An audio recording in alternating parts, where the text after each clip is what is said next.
episode 2 of the Latitude podcast. My name is Lamont, and I'm your host. In this episode, I interview a dynamic individual who is fast becoming a key player in the local startup ecosystem in Cape Town. But before I introduce today's guest, I just want to say a few words about what we're doing here. We here at Latitude believe in South Africa. We love the land, we love the people, we love the culture. In amongst all the mess, great things do get done here, and many of them get exported very successfully across the world. We hold ourselves to very high first world standards here in South Africa. That's a great thing, of course, but it does mean that the overwhelming voice coming out of our minority political parties, our previously advantaged classes, and our most established press organs is constantly and vigilantly, and it must be said justifiably, on the lookout for even the slightest hint of systemic corruption or mismanagement. I don't want to be misunderstood. I think this hypervigilance is awesome as a force for good, and it has no doubt been amazing for our country. We would be far worse off without it. But that doesn't mean that this type of news flow and content isn't simply depressing. It does little to engender any hope or to inspire. It may even be fueling a lot of the mistrust between polarized cultures we see in our country, which is something we need to get beyond as we slowly but inevitably break down the now more than century-old one-sided political dominance in South Africa and create opportunities for new productive alliances to form. Personally, I also think this flavor of hyper-vigilant content causes people who, if they had a full and balanced perspective, and who would otherwise invest, to disinvest, and often leave entirely. That's inappropriate, and it's sad. We want you to stay, to come back, to commit. We think it's going to be worth it. So from this perch at Latitude, we want to authentically uncover and present to you the awesome bits of South Africa that remain bankable. With each episode, we'll bring you an influential or interesting person who believes in the country and who, like us, is working to do impactful things in it, around it, and with it. Not only will the general listener learn something new and hopefully interesting, but for those in search of hope, inspiration, or opportunity, and for those that can hear it, we aim to identify a tangible takeaway from each conversation that feeds into the idea that South Africa Incorporated is still bankable. On that note, today's conversation is with Michel Weiss. Michel is a dynamic German entrepreneur, investor, and connector who, through his organization Counder, is fast becoming a pivotal player in Cape Town's nascent startup ecosystem. Michel is building bridges. Michel is investing successfully in local talent and businesses, and is connecting his portfolio companies and others to smart capital in Europe. He's also bringing people together here in SA and doing his bit to kick up the dust of the primordial soup that is our startup ecosystem in Cape Town. I chose Michel for this episode to get a fresh outside perspective. If smart money from Europe is banking on South Africa and doing it successfully, we should look up and we should take note. I enjoyed this conversation thoroughly. In it, we cover a range of topics related to the entrepreneurial ecosystem in South Africa. Michel provides a very interesting perspective on the age and trajectory of our startup scene, comparing it to others he experienced in Europe just before they really took off. It will suffice to say that the overall message is a good one. I hope you enjoy it. On a side note, you'll hear a mysterious female voice from time to time during the conversation. This is the voice of a mutual friend who introduced us and joined for the recording. She will remain anonymous, but do enjoy the gentle tones of her sweet soul. And now I bring you Michel Weiss. Michel Weiss, welcome to the show. Thank you very much. Thank you for having me. I'm very happy to be here, and it's my first audio-only podcast experience, so it's also a first one for me. So excited, and I hope we'll get something out of it. Yeah, it's great. Thanks so much for coming. Why don't you tell us a little bit more about Counder? Sure. So, to talk about Counder, I think I need to jump a little bit back in time and speak about how it all started, and especially, I mean, Kanda is really what it has become these days is the representation of the philosophy that the entire team kind of brings to the table. And, I was just very lucky to be the initial driver of it. And now it's like taking its own kind of journey, and everyone is contributing and making it their own mission and shaping it in their own ways.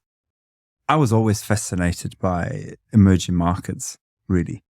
When I graduated from high school in Germany, I left for South America.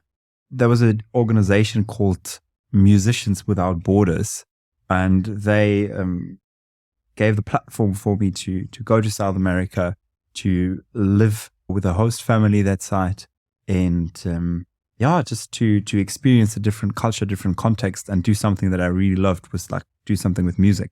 So we were raising funds to build music schools, teaching music that side.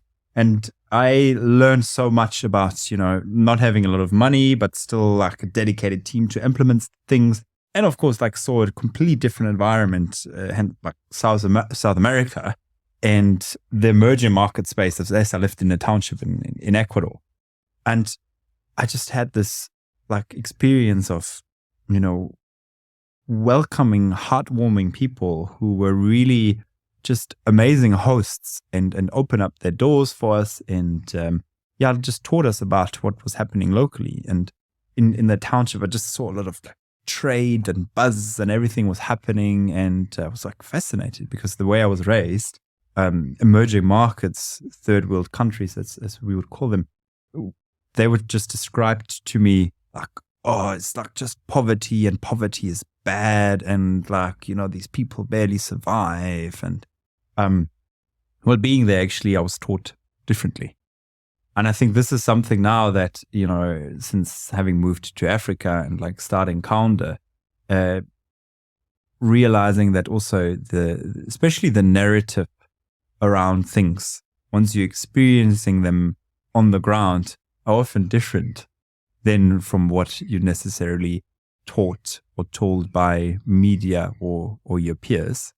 So after South America, did a little bit of a stint in starting companies, investing in businesses with a family office, and traveled a bit around Scandinavia, Spain, and then back to Germany. And as fulfilling that experience of starting businesses, looking for funding, and like working with the family office was, I was always feeling like, I need to get back out there again, like get back into the world and, experience this fascination of emerging markets that I had like right after high school in South America. So Africa was always on the map. Like I said, one day I'm going to go to Africa and do something there. And so 2018, I kind of felt like, okay, now's the time. I've seen enough. I've done enough this side of the world. I'm going to South Africa. So I said to my two co-founders, guys, why don't we do something on the complete other side of the world? And they said, yeah, why not?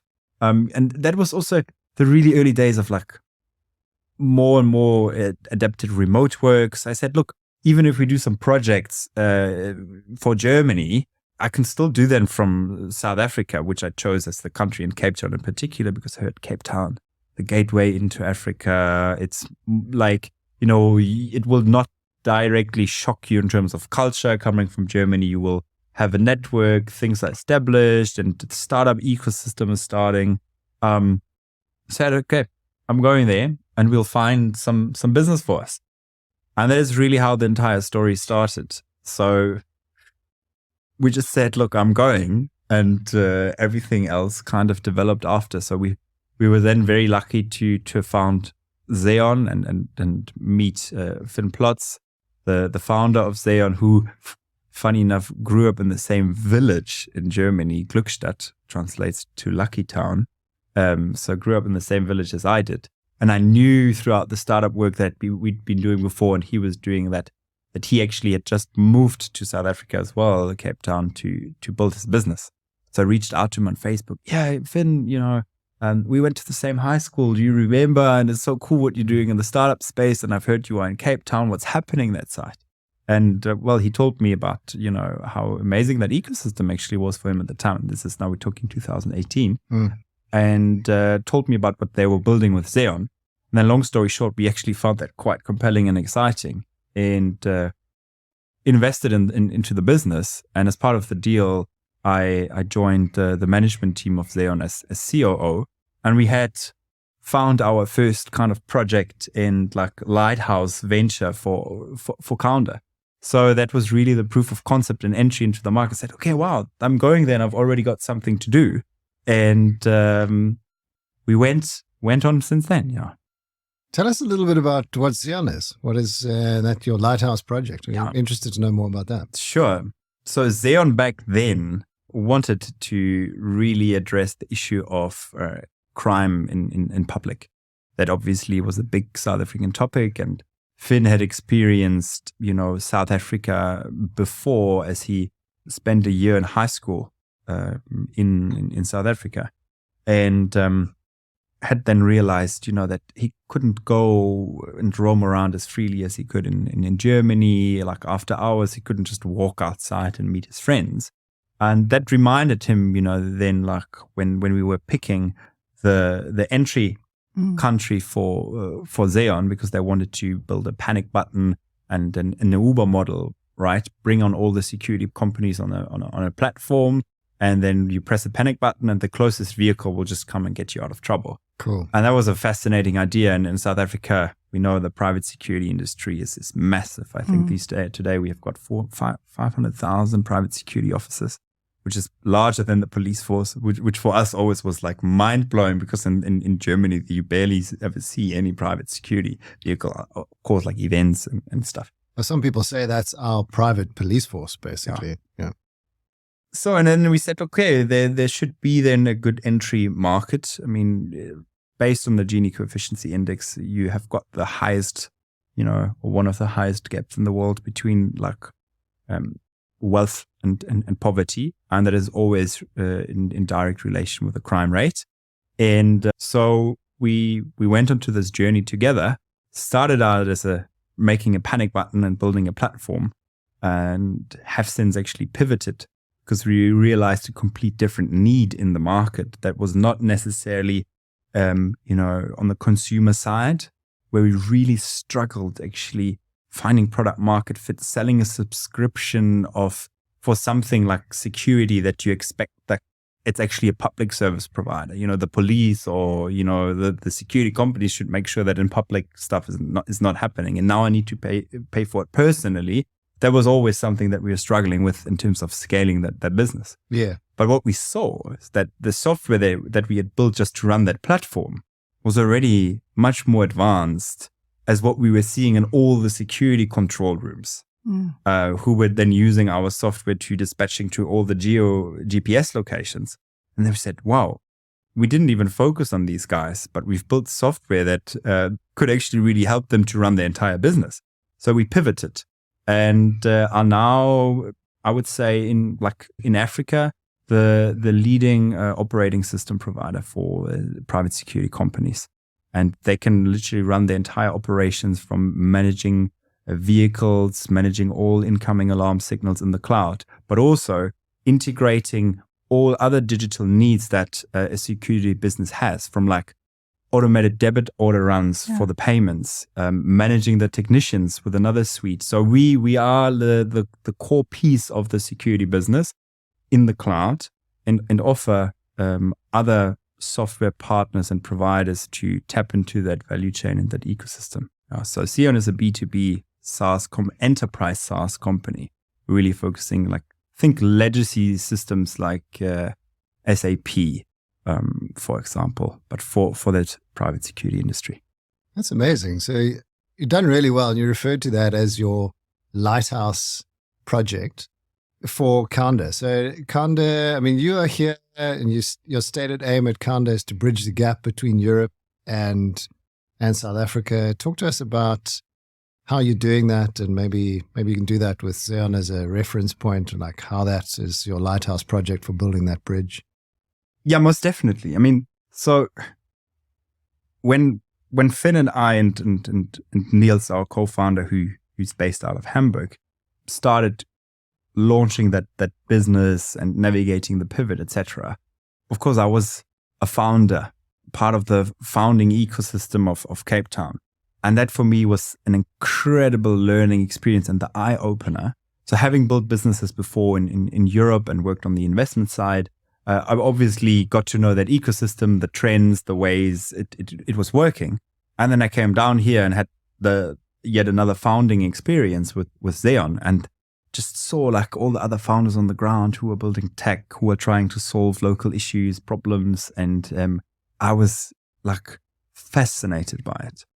Like living the experience of being a founder here and being in the founding community just excited me more and more by the day, because I was like, oh my God, there's so many opportunities, so we can build Xeon here, and we scaled that successfully. But I always had in mind, one day, when we really make sure that this works, we've got like a really good aspect of credibility, showing that we can build something successful between Europe and Africa.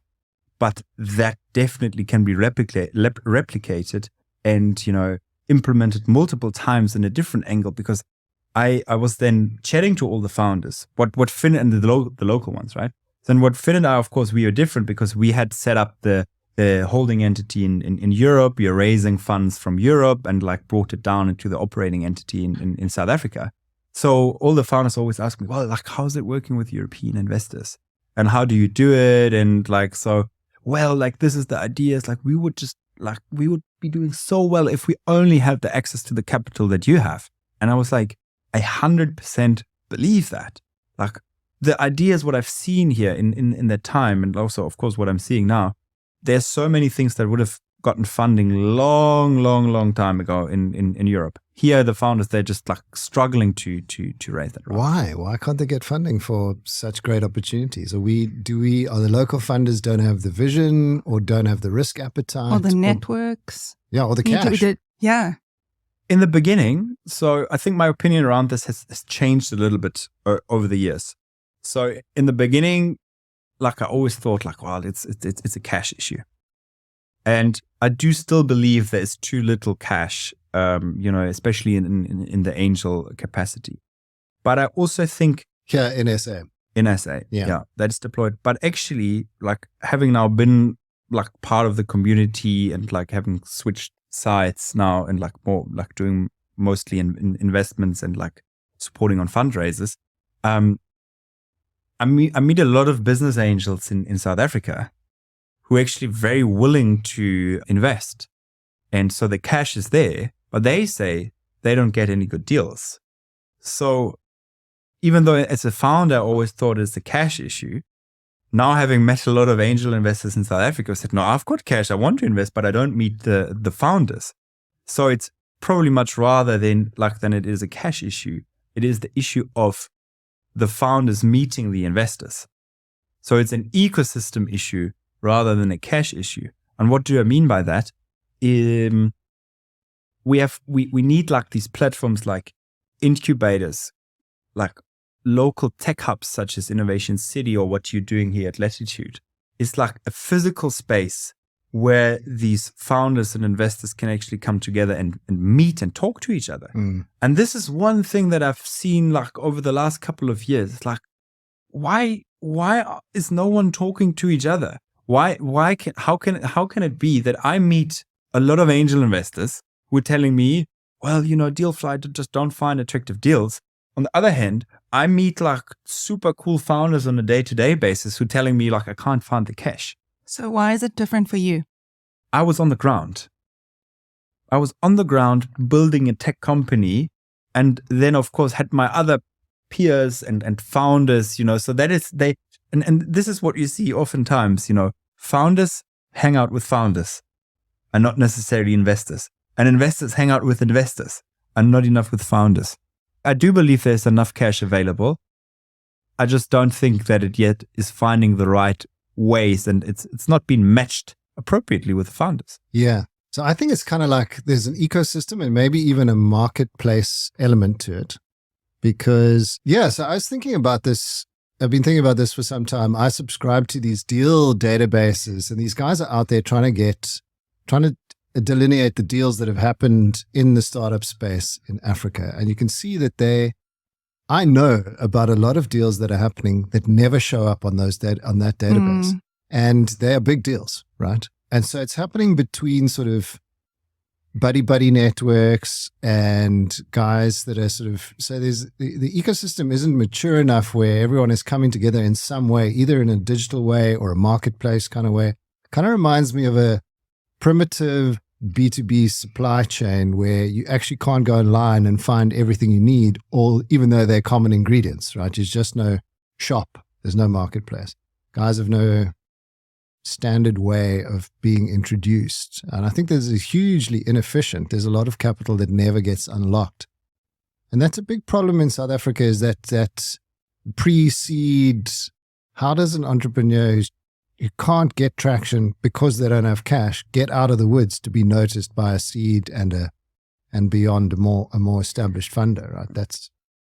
No, and I think this is where a really good functioning startup ecosystem from, it starts with academia, goes then through incubators, accelerators, and physical hubs, can really help. And we've seen this all over the world, in the top places from, the Valley, Stockholm, Berlin, Amsterdam, like the great European startup hubs, they all have this physical aspect and a really healthy and functioning startup ecosystem that is unlocking a lot for early stage founders, but also for investors and all the ecosystem players alike. So one other point that I wanted to mention is, looking at the age of our ecosystem here, right? Venture capital in South Africa, how old is it really? There's some funds, who are still in their first vintage. So maybe 10, 15 years, actually, I'm not talking private equity in the beginning. It's like I'm talking actual venture capital. So it's still quite young, this side.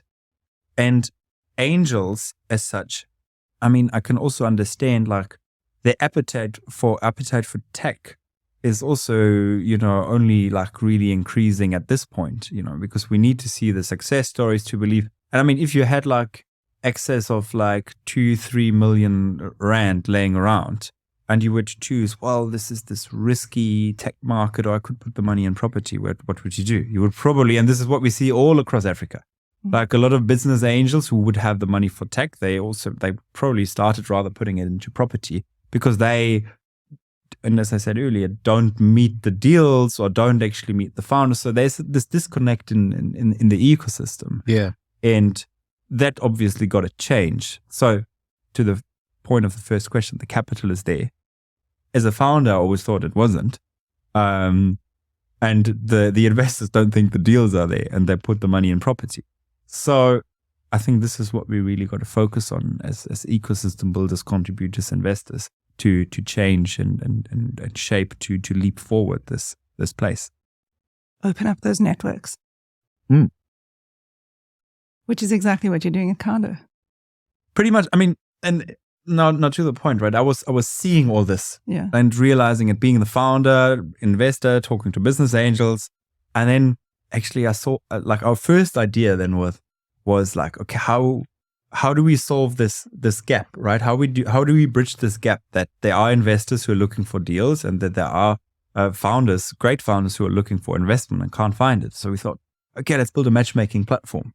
I think in hindsight, actually, that didn't work out. And I would now do it completely differently because at the moment we thought like, okay, no, let's build this matchmaking platform. We bring 2,000 investors from Europe on there and have the best deals from Africa, and everyone can automatically trade the deals through an app. And like we have got beautiful data rooms. So we built software, and actually, so from an investment and advisory kind of angle, we turned into a tech company ourselves because the partners, everyone of us loves tech, but I didn't never really see us as a tech company. So we were building this and we had like internal like ownership, and then also raised actually quite a bit of money to build this. I think we invested probably around 2.5 million just in building this platform, and also got great interest from investors to build it. I eventually found myself in this position where people ask me, but so now you're COO at Xeon, and you are like CEO at Count and building this matchmaking platform, what am I investing in? Like, who's running this? Yes. So that was one thing. And we also saw like, well, it's actually quite a big task to build such a massive platform, and like it's literally like trying to take the last step of the race, walking over the finish line without doing your homework and the training beforehand. Because in hindsight, thinking I had like 3 million rand laying around, I could have done like 5 angel investments with that probably would have contributed more than like, we started with the end picture instead of focusing on the beginning. And that, which was a great learning, of its own, like also like figuring out what is the focus at Count and where are we best at, where's the team best at. And so that was the biggest realization. No, we can focus on actually, let's rather make deals and help making deals in a small scale to 2, 3, 4, 5 deals. We don't need to do 200 or 2,000, to have an impact and change the ecosystem. Yeah, totally. And I was wondering, so, you guys are Europeans doing great things in SA, starting businesses, investing in them, convincing European capital to come to South Africa. There's quite a lot in there, but I'm interested in 2 angles, really. The one is it how much of it is going the other way? Like how many South African creators are here building things that have that are scalable internationally? Is that happening? Are we building stuff that's not only attractive to European investors, but European markets? Like, can we do it the other way? Is our talent good enough for that? Definitely. And I would advise to all the founders who'd be listening to this now to start focusing your business and building an international story for your business, because this will be the only way. Like I think especially when it goes to later rounds in the institutional capacity, that you will be really relevant for these investors, because you always have to make sure that you generate returns. And you can only do that if you grow the business in a certain way. And especially, direct to consumer, looking, for example, D2C in South Africa is just way too small and difficult to grow traction and then scale into something sizable that will generate returns. And on the other hand, like I really believe in the South African talent, else we wouldn't be doing what we're doing, and their capability to completely compete with international tech companies in particular. And then like when you start thinking international from the get-go, you actually, as a South African entrepreneur or African entrepreneur, you have an advantage, because you have got a much better local cost base than any other of your competitors in Europe, especially in the developer realm. What about the sales side of that discussion? So I was on a pitch couple of days ago, and these guys are American guys, and they've come here to create a product, but it's pre-seed. It's basically just an idea, and they've raised $1 million in pre-seed capital. They're going to put something in SA. I was watching them do this pitch, and they literally know nothing about this market, and I happen to know a little bit about the industry. So they've just seen they've convinced themselves it's going to work based on the information they already have, but they haven't hit the ground and they don't know the market well enough. And there are little nuances there that they're going to trip up early on. So I've reached out to them just to ward them off, because I know it's just the right thing to do, but that's not always going to happen. And I think it's interesting. How would South Africans, we've got the engineering talent and the cost base is low, but can we know enough about what those European markets are like to get the product market fit right? No, I think this is where partnerships are extremely important, right? And this goes both ways. From like the company that you're referring to now, I think they definitely should work with local talent. And this is something, just to give you some context here with Xeon as well. We have, I would say 10% of the team sits in Germany. We've got our CTO, Neil, sitting there with 2 other developers. And then the rest of the team sits locally. And thereby, we can really bridge and enable knowledge transfer between the teams. But also, how, if you're not on the ground and work with locals, are you going to understand and navigate the market environment? And I think this is why you need to partner up with entities, enablers, or just find local talent, being it in Europe or like in Africa, respectively, that you work with. And one thing that I saw, and that also really drives me, what we're doing with Counder, is, we have this issue of like really, really good talent in South Africa, who can build brilliant engineers, great developers. And I was quite shocked speaking to them and them telling to me, one day I just want to go to Europe. I want to leave South Africa because I don't have hope here, and like I don't get the opportunities, the salary, the potential, And that's why I thought like, okay, what, for example, Xeon and other like companies, good local tech companies actually change that, right? Because now, if you South African entrepreneur, you build a tech company that has international ambitions. So then you can very well enable that journey to Europe and back and forth. But the people do not have to leave the country permanently to work for a big corporate or whatever overseas, Yeah. And this is something that always excited me, to have an opportunity to create jobs locally, but, throw in that international ambition, at the same time. And because if we do not manage to keep our talent in Cape Town or in South Africa, they will run off overseas. It's just a pity because they could have a massive contribution here. So wouldn't it be great, right, if we can just get them working for companies that can go internationally, but they don't have to leave, their home country to do that for a long-term basis. It's an awesome point.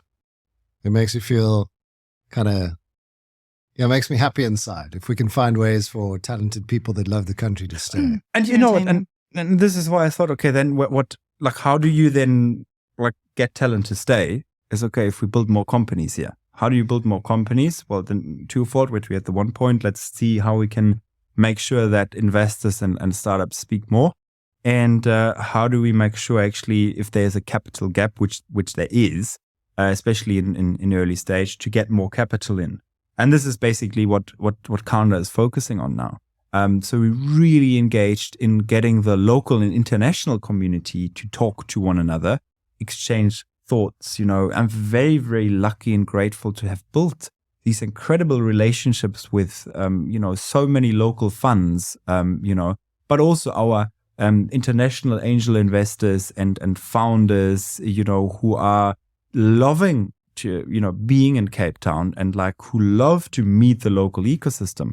So with Counder now, we really trying to bring these people together, being it by running events, retreats, exclusive dinners, and just foster conversations, with ecosystem builders, shapers, investors, And I said earlier, we have this unique opportunity to grow this pie here all together because there's so much potential. And why don't we just all start talking to one another and supporting one another in order to grow this pie, to attract international investment, to get local talent to stay, because now there is capital, there is opportunities. And, it's just for me, it's a little bit bizarre that it hasn't happened just yet to the degree it could. And that would be maybe a question, now I've only been here for 5 years. Both of you have seen the context of the venture ecosystem, also before that. So I'd be very interested in knowing, what are your thoughts on what is holding us back, or what has been holding us back for the last 10 years plus? I don't know the answer to that. I think that I'm possibly not the right person to ask, because I haven't plugged myself into that ecosystem as much as I could have. And I know who the main players are, etc., but I don't spend a lot of time networking with them. I've basically had my head down building my own things, and then doing stuff privately. So outside of the ecosystem, I'm not essentially attempting to build it, although I know it's going places. So, maybe I'm not the right person to ask, but also I'm kind of interested. Maybe this is just how it starts. Maybe these ecosystems, the talent is there. There's a primordial soup of things. It's a great city. We've got great talent. We've got Europeans that love it. There is money. It's just hard to channel it correctly and make the matching happen well. But that all sounds like it's starting to happen. So maybe it's just a matter of time. Like the intention is all there.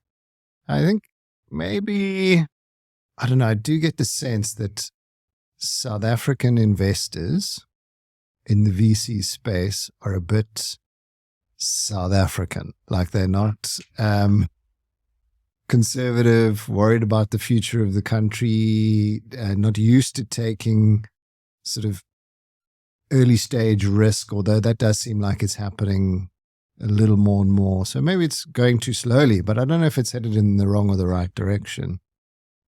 But it's also, I mean, let's start with the question, like, I mean, where's the biggest sources of money for South African like investors and VCs? I think the sources of that money determine the risk that these investors are able to take. And then we are back to the chicken and the egg problem. So you can raise funds in venture capital, but you know your LPs determine the level of risk you can take. So most of the funds initially are more later stage, and you can only really invest post product market fit with certain traction elements. And now you've got a lot of like the young companies who would really need that funding, but they just can't give it to them because the risk profile is not aligned with the risk that they are allowed to take based on their mandate. So we need formalized pre-seed funds that have tapped into the angel network. Is that? No, definitely. And I mean, you see, if you look at like Launch Africa Ventures is filling that kind of gap a little bit. And then, as I said, like accelerators, incubators, working with, closer with angel investors, I think, and enabling these conversations, I think, and this is where I would like to refer also to the success of international ecosystems. I am the biggest fan of Stockholm, a city of 700,000 people, responsible for it's like a unicorn factory, that site, and it all started in I know a lot of Swedes who have seen that happen, that era of success for the startup ecosystem. And when they're in Cape Town, they're like, oh my God, it feels just like before Stockholm was taking off, or just before like Berlin was taking off in the early 2000s, Cool, and that's good to hear. No, and I'm like, okay, but then tell me like what happened and what changed? They say, look, it's a little bit of a timing thing, but also it just needs that like one domino really to fall. And in Stockholm in particular, I would say that was definitely big contributor was the remarkable success of a Spotify, a company that just takes off like crazy and becomes this like massive organization. And, then people started looking around. It's like, well, I know the guys, I know the founders. They're great guys, but also I felt like not necessarily that they're the super geniuses. So maybe I can do it myself. And so Spotify started attracting a lot of talent to work for the company. Then that talent, when they raise larger rounds, secondaries, a lot of people become very wealthy. What do they do with the entrepreneurial spirit? They start reinvesting, they start launching new companies, and then it all starts to happen. And, shortly after, a Klarna follows the next billion-dollar company, and like all the success stories in one city. And my personal experience with Stockholm, and this is like, I've really like tried to, like I was so grateful for it, and I tried bringing that back to Cape Town. So we were having an intern at Xeon, and she was the daughter of a Swedish angel investor, and so I hadn't met him, just his daughter with like doing an internship with us. And then, one day he texted me, hey, it's so cool that, you having your daughter work with us. There is this Swedish entrepreneur in town, and I think you should meet him. So like 1 minute later, there's this WhatsApp group. Yeah, Michel, Henrik, you are super entrepreneurs. I would like you should set up a lunch. So I was like, oh, wow. Okay.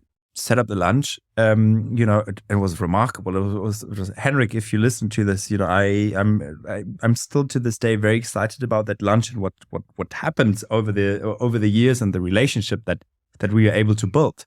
And then so met someone who was extremely successful in building ventures in Nairobi from Sweden, and had listed a company. And there's me as in my early 20s. Meeting that's great founder, and just because someone had made an introduction, and like I looked up to the guy and I was like, but I'm having lunch with this guy, and he said actually doesn't even know who I am, had never met me before, but he's taking the time. So that's the one part of the story. Then a couple of months later, so I still hadn't met the father in person of the girl who'd made the internship. So I said to him, look, I'm in Stockholm, really appreciated what you did the other day with the intro. And then his name is Lars Bergström. He said to me, you know what? It's great. I can take half a day off and introduce you to some people. So he then took half a day off, never having met me in person. Amazing. And introduced me to like 2 or 3 funds and a top star entrepreneur in the Stockholm ecosystem. And he was like, you need to meet these guys as an entrepreneur. He's doing something in Africa. Tell them what you're doing. Maybe it's interesting, and maybe they can open some doors. And then was like, wow, like that seems to be a thing here, that, people open up doors for one another and support each other. And I had never experienced that before.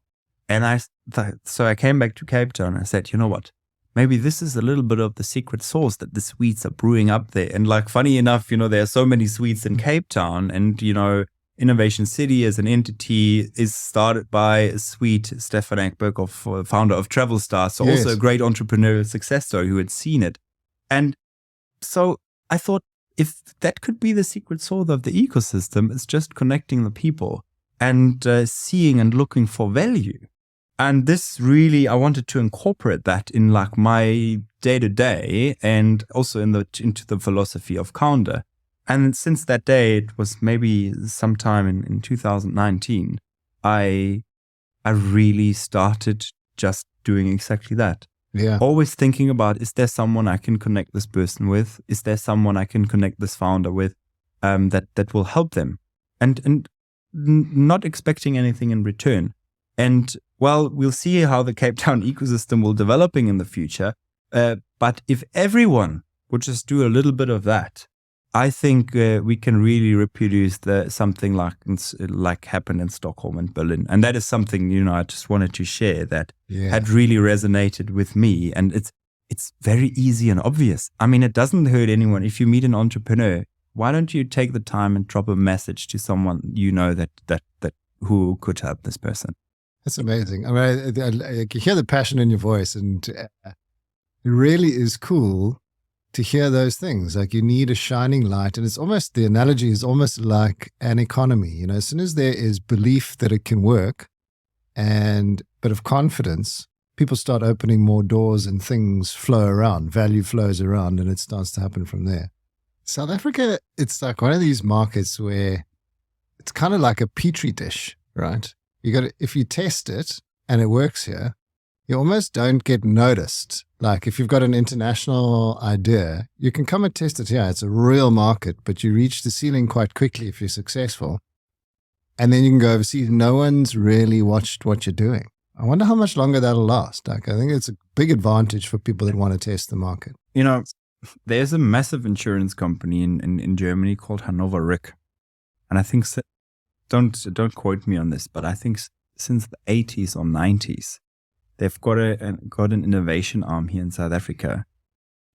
Since the 80s or 90s, they've been testing innovation solutions in the insurance space in the local South African market before bringing them into Germany and Europe. Oh, wow. And what I've seen, like, for example, Xeon, we could not have built in Germany, just because South Africa is a little bit like the Wild West and makes it much easier that you don't have to drown in regulations before you can implement something. And that, I think, what inspired me or inspires me the most in like being an entrepreneur and investor in South Africa is that. I mean, yes, we have got a lot of issues and infrastructure holding us back, load shedding, you name it. But we've got also this freedom of like just doing what you want. You know, one of our portfolio companies, they now building the largest alternative dairy manufacturing plant on the entire continent. And that started by them, the two founders, being together in their mother's kitchen, punching together oat milk and stirring it like oats and cooking them and stirring it for 3 hours. 18 months later, they bootstrapped a factory in Woodstock and are sold in over 250 local cafes and like selling thousands of liters of oat milk in Cape Town alone. I can tell you, a story like that would have never, ever happened in Germany or elsewhere, because you like, oh no, regulations here and you can't just do a factory and this and that. And this is for me representative for the innovation potential that you can still implement here in South Africa. Zeon, I remember my first day in South Africa. So Finn picks me up from the airport that evening and said, like, here's your welcome package we launch tomorrow. So the next day, we walk into the head office of the police here in Cape Town. We just walk in. We walk in and then we sit at the annual security conference like nobody knew. We just walk in. No, we said like, no, we're German entrepreneurs. We're in this safety space. And everyone's like, okay, walk in. And then we were there. Like, it was funny. And then I don't remember his name. Finn and I were joking about it. Sheriff Johnson or whatever his name was, like talking about that was my first 12 hours in South Africa. I'm sitting next to the police minister or whatever. It wasn't Mbeki Kele or whatever his name is. Not him, but like from a local police perspective.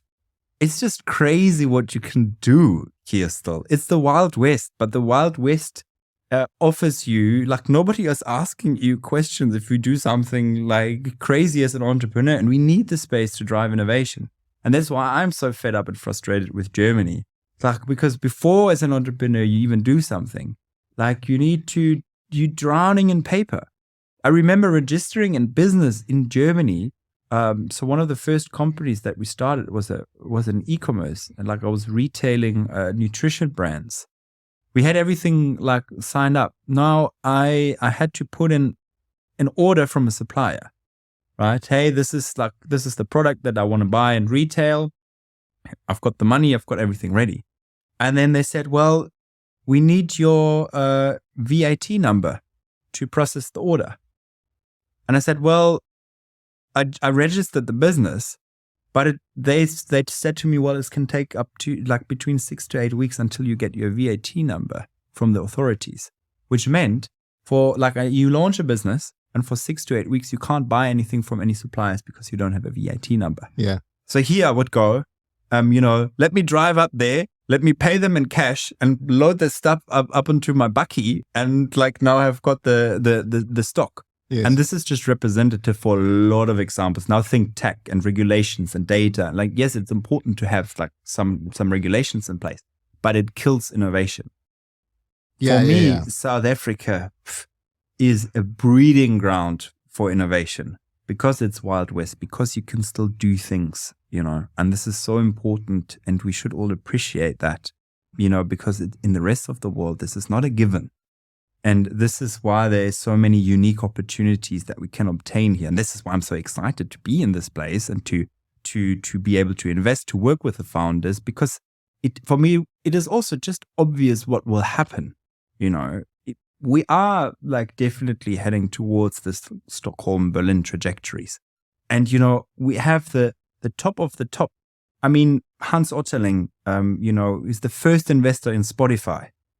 He runs a $200 million fund called Norsken 22 focusing on Africa. And he says it's going to happen. Yes. So knowing that, that the big boys believe in this, that excites me. And this is the unique window of opportunity that we now have. Okay. You got to be a little bit optimistic. But, for me, like having, the buy-in of people who've seen the success of other industries and are saying like, no, this is very similar. It will happen here. Okay, then let me double down on the work that we are doing because I want to ride that wave, that is building up.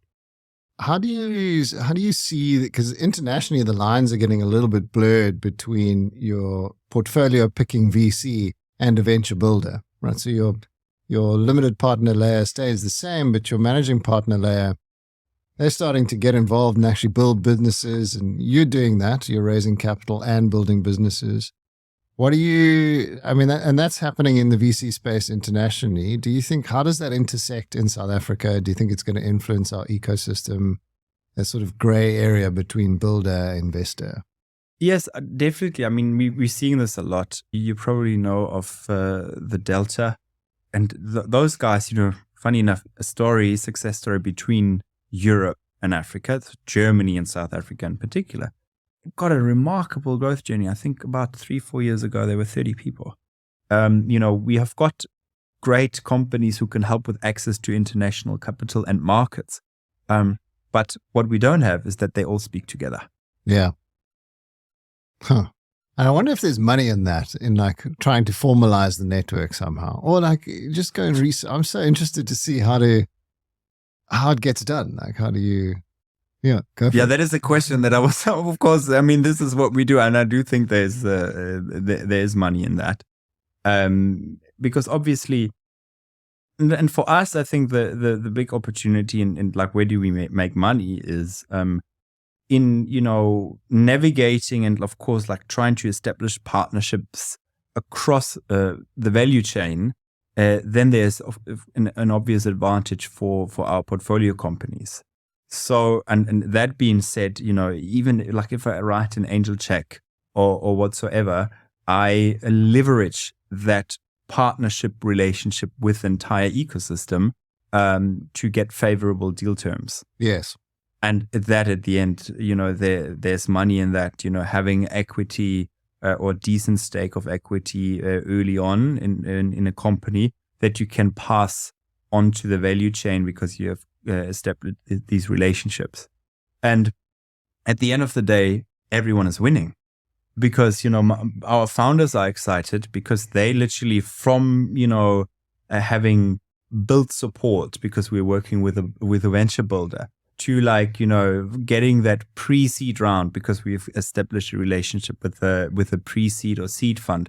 From then passing that on to a later stage fund, because they know, okay, guys, once you hit this kind of traction, we're happy to continue. And then to the grand finale, like, these are the guys who are going to sell your company because we're working with later stage advisors. So we don't have to do everything ourselves, but we establish partners who are really, happy because everyone is happy that they all get good deals. Yeah. And I think, then we're back to the point of just creating value and growing the pie together. And of course, I'm happy because I get favorable conditions and my startups, have like a springboard, up the value chain. Amazing. Smart. I hope that and I invite more and more people to do it because I really I mean why I'm saying like let's grow the pie together. Let's get the Spotify of Cape Town. Let's make it happen, and then we will see. I mean, imagine a company that grows from like a 2-digit million valuation to a 2-digit billion valuation in dollars. What that can do for one city, for the ecosystem. And shouldn't we all just like try to put our heads together and see how can we create something like this here? Absolutely. It'd be incredible. I mean, the thing that stuck out to me from this conversation so far is that the Spotify of Cape Town is what we need. Hey, it's going to come. It's just a matter of time, I think. The people are trying, the creativity is there. Eventually something's going to hit. I was listening to a podcast by Mark Andreessen the other day, an A16Z podcast, and he just dropped this little note in the podcast. It was about something else, but he said, I just come out of a meeting and I saw something that's going to change the world. I'm so excited. And then he goes on with the podcast, and I just thought to myself, what is that? Mark, tell me. And we need a moment like that, right, in Cape Town. Hopefully that kind of stuff happens. Michel, that was great. Hey, thank you so much for joining us. Thank you, guys. It's been an absolute pleasure.